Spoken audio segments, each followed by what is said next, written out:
Hey everyone, thanks for watching again. I appreciate it. My name's Paul Rouillard, broker of record, realtor, and property manager. So right now I just want to do a quick video on a situation I had last week, and I wanted other landlords and investors to kind of see different things that we see on a daily basis, which is going to help you run your business, and that's my goal here.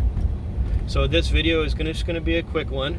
I got another one launching this afternoon, so stay tuned and check our videos for that. Please subscribe if this is helping you out. If you're a landlord investor anywhere in Ontario, these videos are going to help you because we manage properties, several properties, and I also sell many properties, mostly all investments.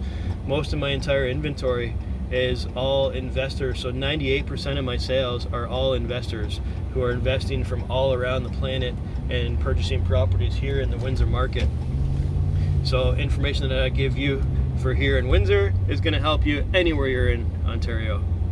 So I'm just driving in the office right now, so I'm just doing a little quick video as I get there. So so last week we hired a contractor. We had an emergency on a property, and we got on the phone and found a contractor, because right now finding contractors is very difficult in this market right now. It's so hard because there's so many investors fixing up all these properties where most of the good contractors are all gone and taken. So what's left for guys like me and property management companies and landlords who don't have jobs that are ongoing every single day at the moment, because we finish jobs and there's a little bit of delay, etc. So the contractors that are left to us are ones who can't get those big jobs, and ones who don't have the experience, and ones who are want to be contractors. We're finding a lot of contractors right now are just straight out of jail, straight out of prison, criminal records. So it's very difficult to screen contractors right now.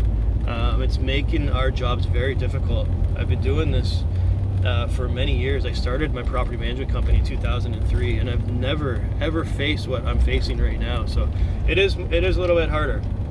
So back to what happened is we had an emergency on a property. Not going to get into details of what it was, but we had an emergency, and we hired a contractor. This contractor came in for an interview.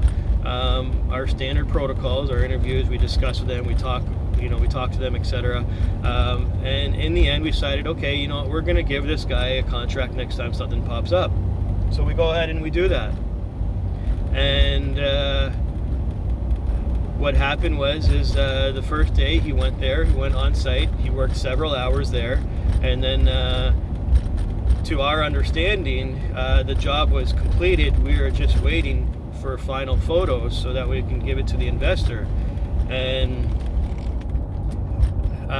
we got a call about 2 days later from the tenant saying that they have no water in the bathroom. And I personally received that phone call, and I couldn't believe it. I was shocked, and I didn't understand what they were saying.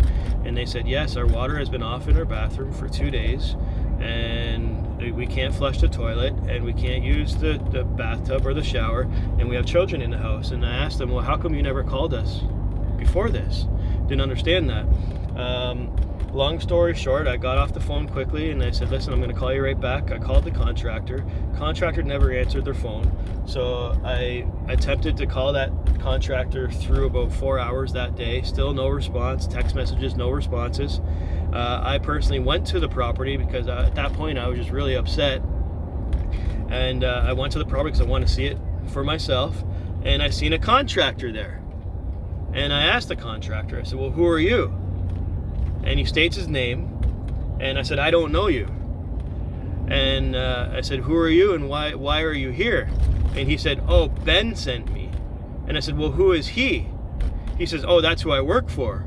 And at this point, I never heard of who this person was before.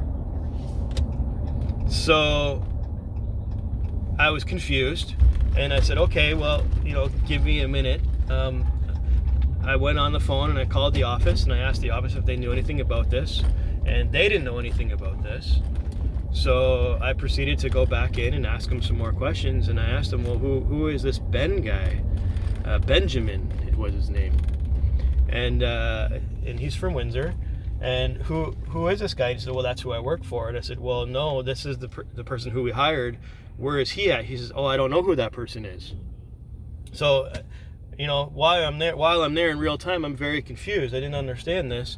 And I asked, you know, well, I don't understand how you're here when we contracted this certain individual for this. And he said, well, he outsourced it to Ben, and Ben outsourced it to me. That's why I'm here. And I said, okay, well, you got to tell me who this Ben guy is, because I really don't understand this. So he told me the name of their company, which I'm not going to disclose, but I know of them, and they're very bad people.